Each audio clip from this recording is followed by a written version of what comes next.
increase in the activities of illegal financial operators (IFOs), which threaten public trust and the stability of the Nigerian financial system. The FSRCC and NBC hereby advises the general public to refrain from dealing with unlicensed financial operators who deceive individuals with unrealistically high investment returns.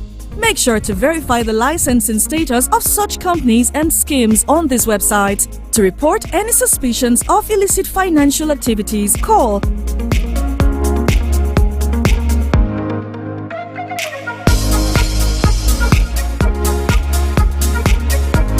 Let's work together to uphold the integrity of Nigeria's financial system. Announcer, FSRCC. The Financial Services Regulation Coordinating Committee, FSRCC, in collaboration with the National Broadcasting Commission, NBC, wishes to draw the attention of the public to the worrisome increase in the activities of illegal financial operators, IFOs, which threaten public trust and the stability of the Nigerian financial system. The FSRCC and NBC hereby advises the general public to refrain from dealing with unlicensed financial operators who deceive individuals with unrealistically high investment returns. Make sure to verify the licensing status of such companies and schemes on this website. To report any suspicions of illicit financial activities, call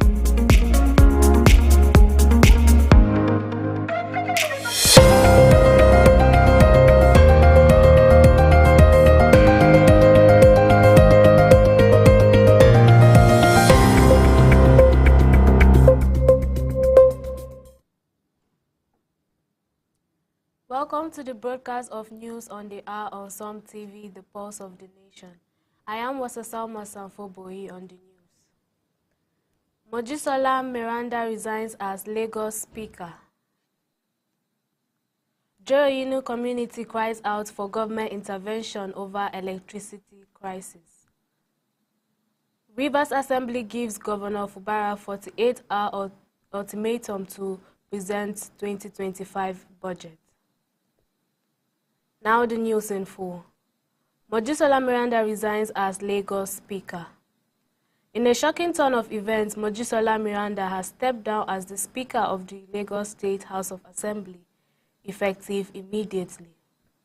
Her resignation was announced during the ongoing preliminary session on Monday, March 3, 2025. Meranda, who made history as the first female Speaker of the House when she was sworn in January 13 this year, cited the need to preserve the institution as a reason for her resignation. She expressed gratitude to her colleagues for their support during her tenure.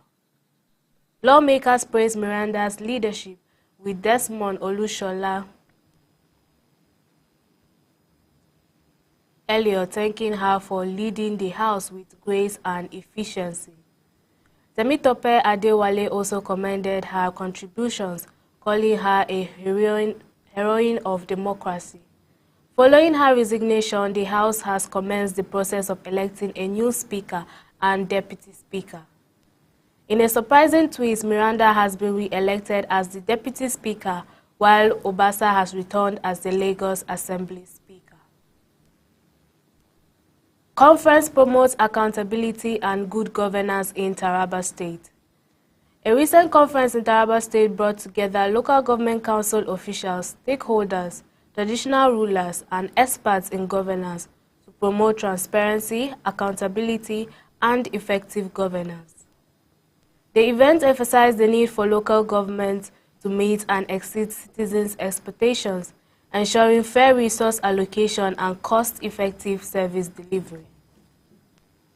Key takeaways from the conference included the importance of community engagement and participation in promoting accountability and good governance.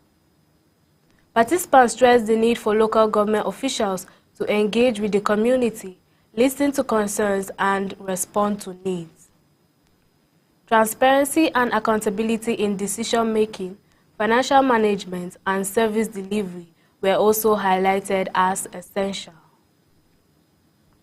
The conference was a significant step towards promoting accountability and good governance in Taraba State, providing a platform for knowledge sharing and best practices. With over 200 participants, the event is expected to have a positive impact on the lives of citizens in the state.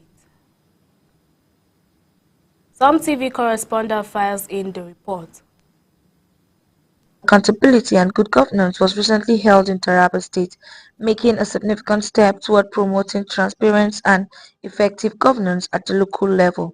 The event, attended by over 200 participants, including local government council, stakeholders, and experts in governance, aimed to equip officials with the necessary skills and knowledge to deliver effective service to the public.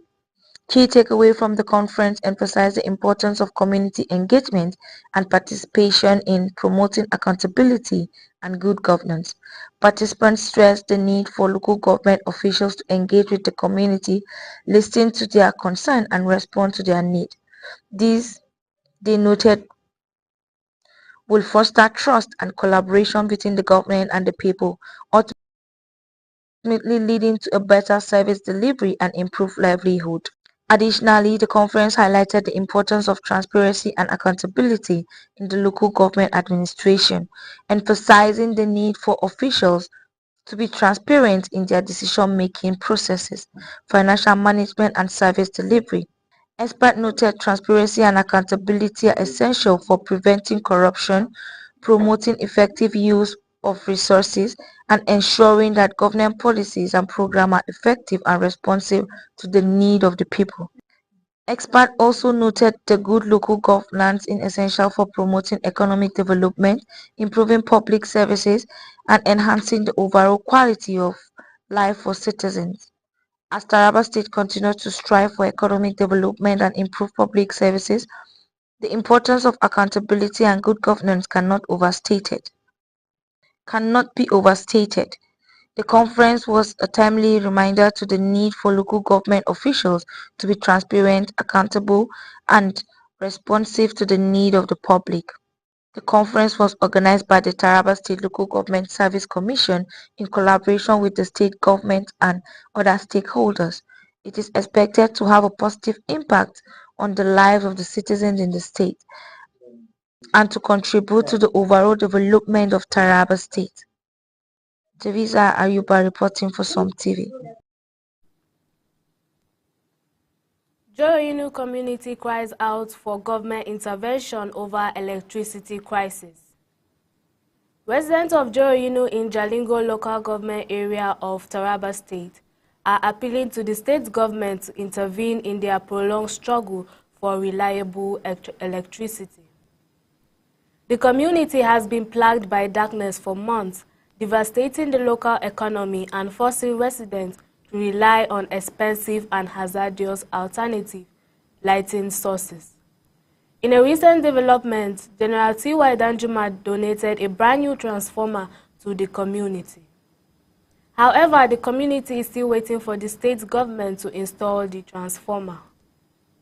Community members are calling on the government to intervene and provide necessary support to ensure they enjoy adequate power supply.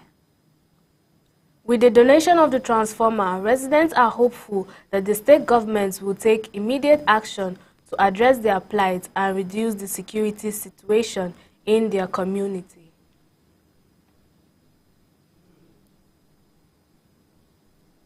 It is something that is in the scripture that there should be light. We are appealing that by the grace of God, if the government can intervene to make it possible for us to be in the light. We are tired of being in the darkness, and we have made all possible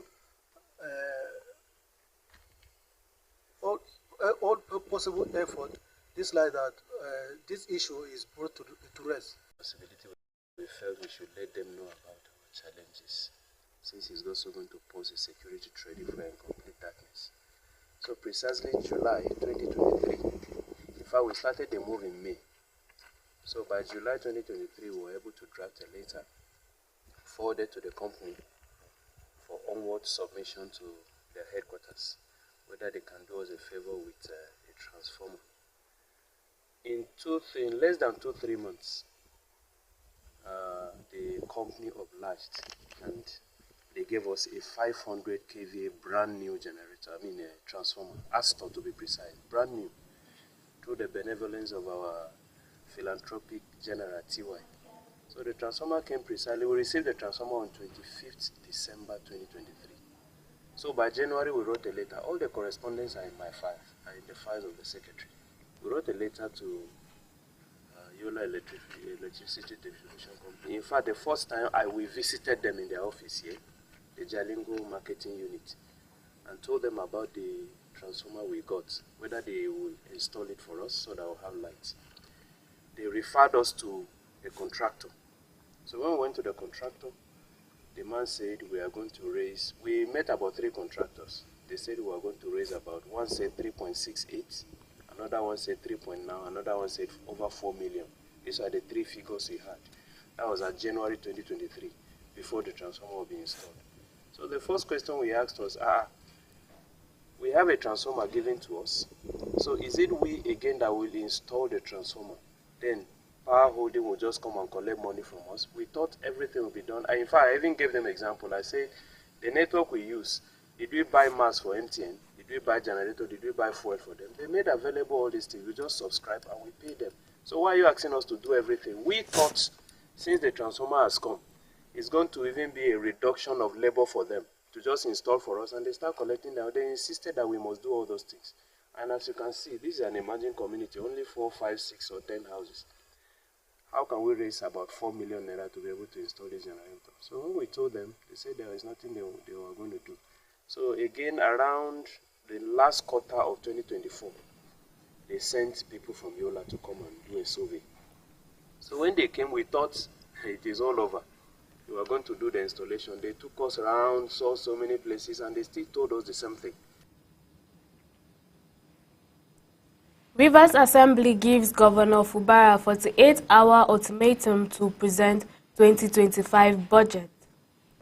In a significant development, the Rivers State House of Assembly has given Governor Siminalayi Fubara a 48-hour deadline to present the 2025 budget for consideration. This directive was made during a plenary session in Port Harcourt on Monday, with Deputy Speaker Dumle Mao moving the motion. The lawmaker cited the Supreme Court's order to present the 2025 appropriation bill in line with the provisions of the 1999 Constitution as amended.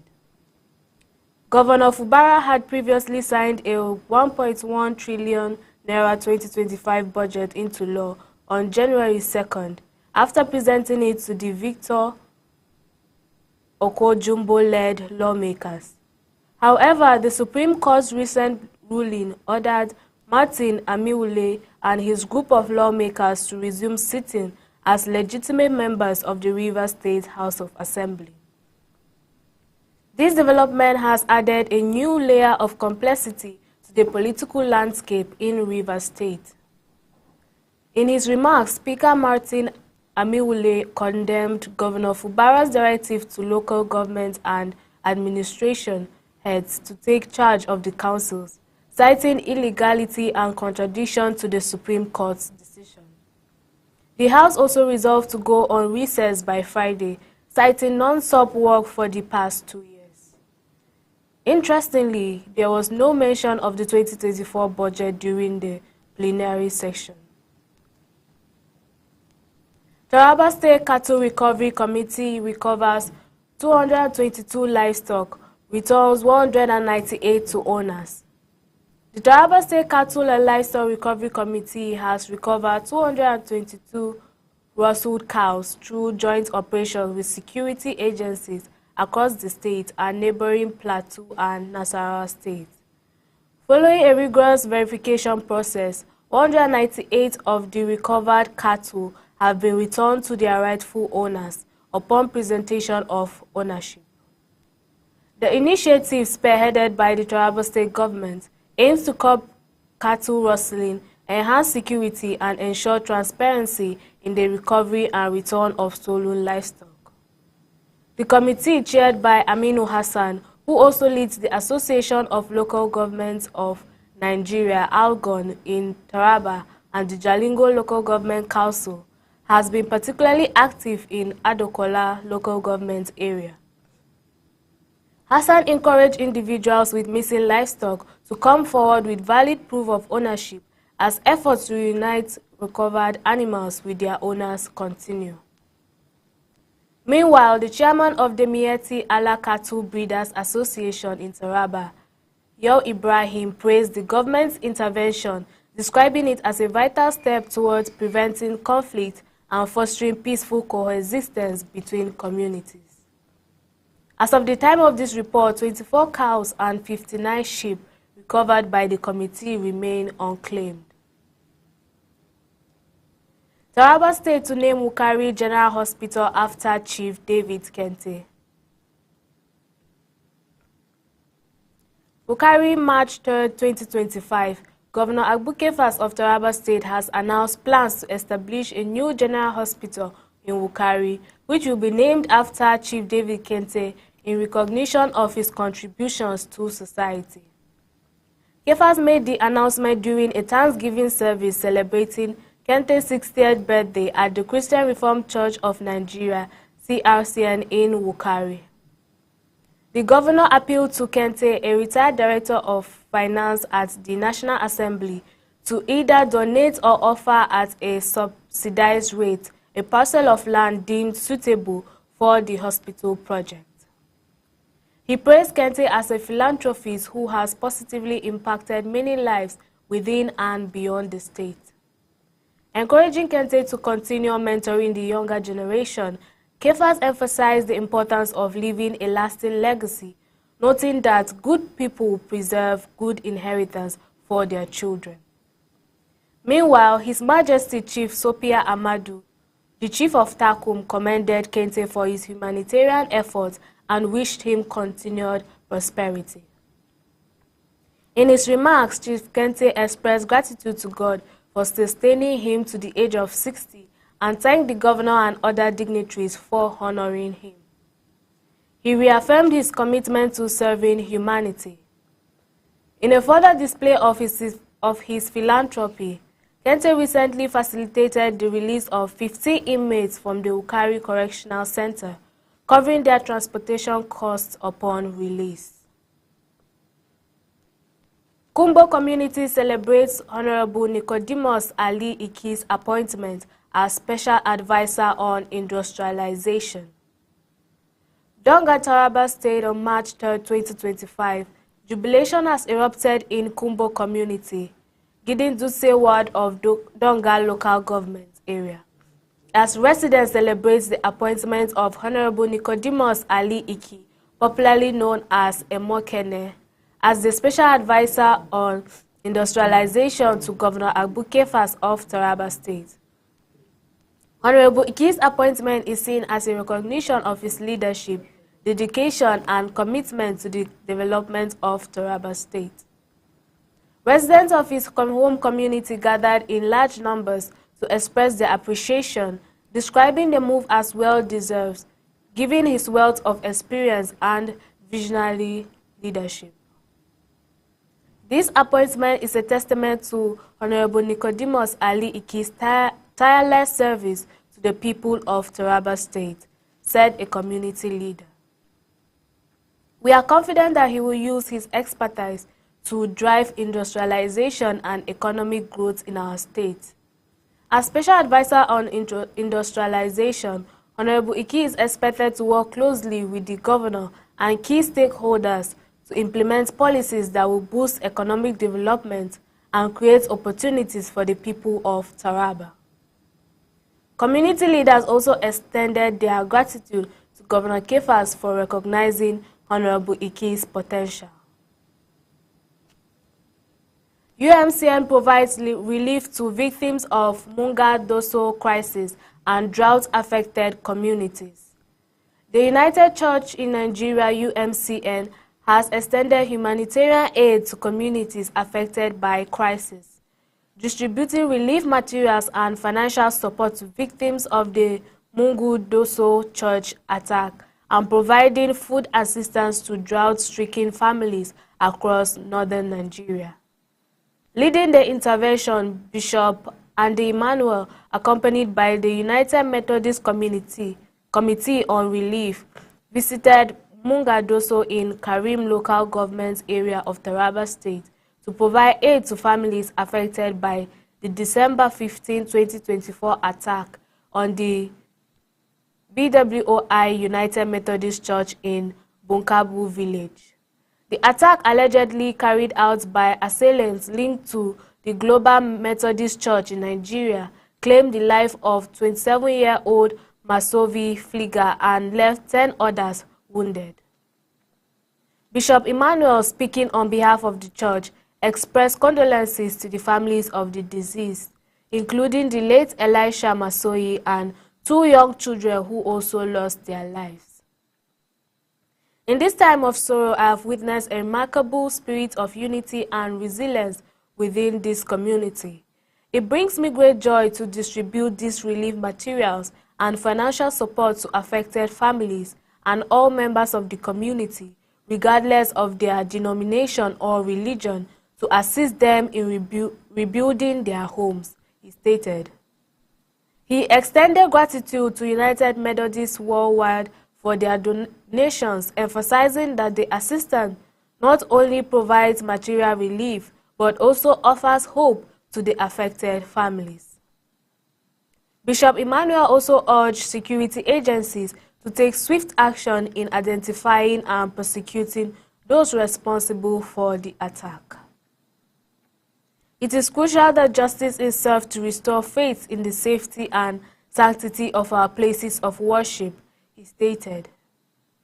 Meanwhile, in a separate relief effort, UMCN has distributed food and essential supplies worth 35 million to communities severely impacted by last year's drought in Taraba, Gombe, Adamawa, Borno, and Bauchi states.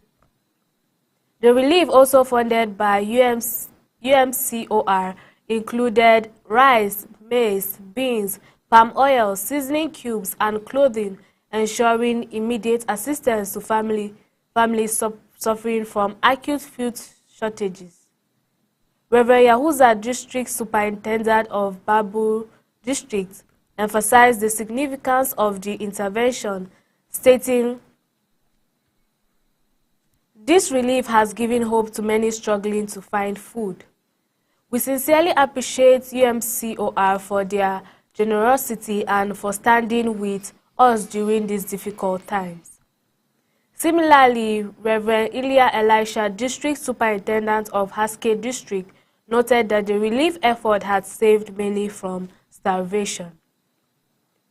With both interventions, UMCN continues to provide hope and relief to suffering communities, reinforcing the power of compassion and solidarity in times of crisis. Imam Charity Foundation distributes Ramadan food packages to 1,000 vulnerable households. In a large-scale humanitarian effort marking the beginning of Ramadan, the Imam Charity Foundation has distributed essential food supplies to 1,000 vulnerable households to support their nutritional needs during the holy month. This distribution, which took place early Sunday morning, included rice packages ranging from 5 kg to 50 kg, tailored to accommodate the diverse needs of recipients. This year, the foundation prioritized inclusivity, ensuring that individuals with disabilities, including those who are deaf, blind, physically challenged, or affected by leprosy, receive special consideration. Speaking at the event, Malam Aliyu Adamu Imam, Executive Director and Chairman of the Board of Trustees of the Foundation, underscored the importance of food security, particularly during Ramadan. Ensuring access to adequate food remains one of our primary concerns, especially during this sacred month when nutritional needs are heightened, he stated. The event was chaired by Sheikh Abubakar Abbas Al-Futati, who condemned the foundation for its transparent and effective approach to charity. He urged wealthy individuals to either replicate the initiative or collaborate with the Imam Charity Foundation to maximize their impact. What sets this foundation apart is not just its generosity, but its demonstrated accountability and strategic approach to addressing community needs, Sheikh Alufati remarked. The distribution, which commenced before dawn, was carried out in an orderly manner, with volunteers ensuring a dignified and seamless process. Beneficiaries with special needs received priority assistance, reflecting the Foundation's commitment to inclusivity and humanitarian service. Abia lawmakers received locally produced pickup vans for oversight functions. In a move to enhance their oversight duties, the 24 members of the Abia State House of Assembly have received brand new Roxette utility pickup vans. Governor Alex Oti handed over the vehicles to the lawmakers through Speaker Emmanuel Emerua, fulfilling his promise to provide operational vehicles. The vehicles were produced in Abia State by an indigenous manufacturer with a factory located in Obaku Uku West Council. Governor Oti emphasized his administration's commitment to patronizing indigenous products, encouraging manufacturers to improve product quality and boost local patronage.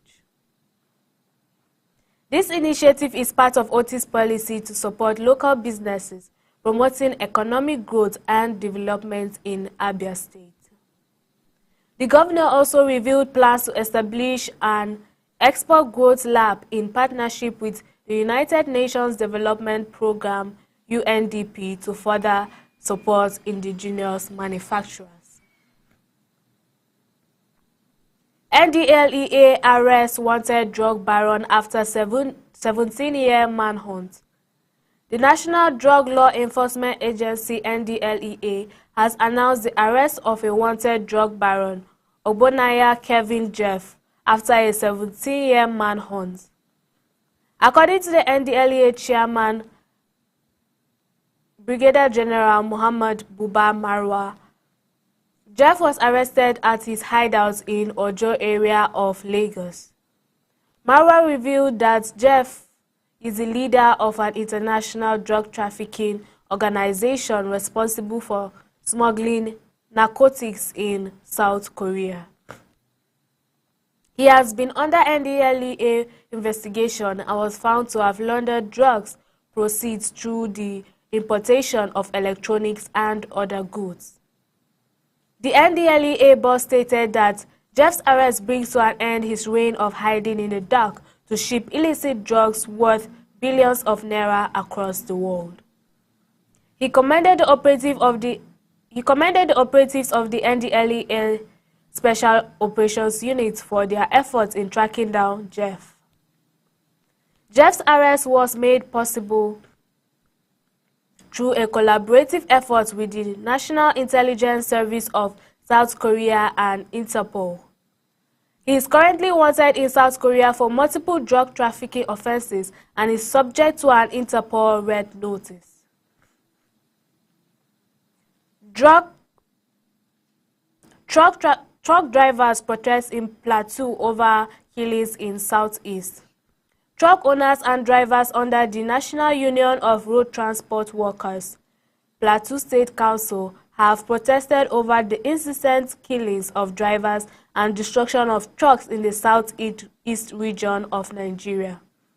The protesters claim that their members have been consistently targeted, killed, and had their trucks destroyed, vandalized, and burnt by gunmen in the region.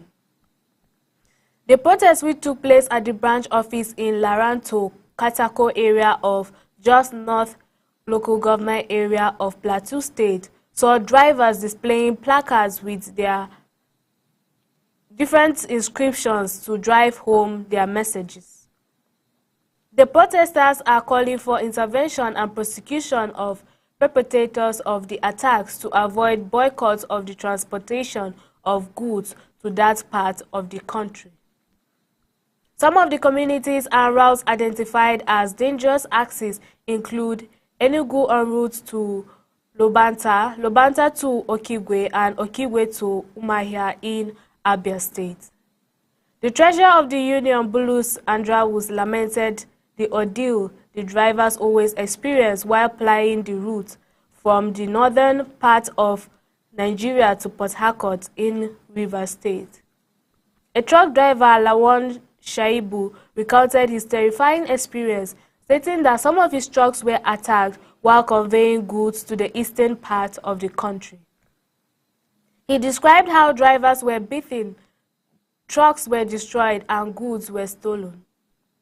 The Plateau NURTW has reported that over 50 truck drivers have been killed, many are still missing, and hundreds of trucks have been burned, damaged, or stolen.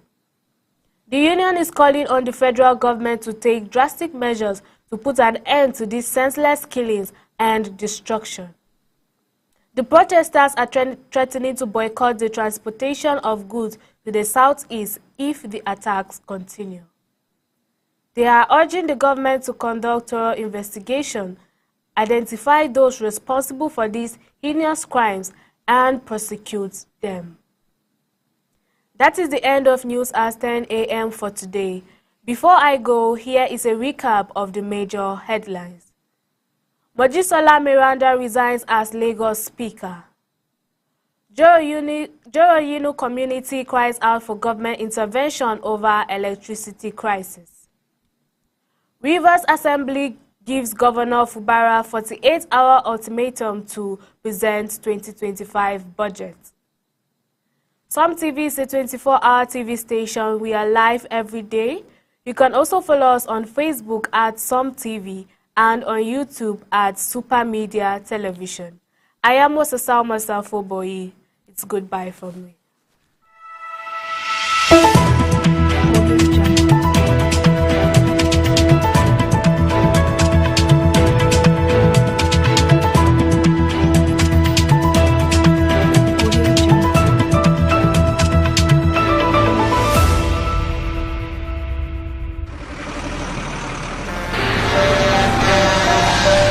When a tanker bearing fuel falls or an underground pipe bearing fuel bursts, what do? Scooping fuel in your bucket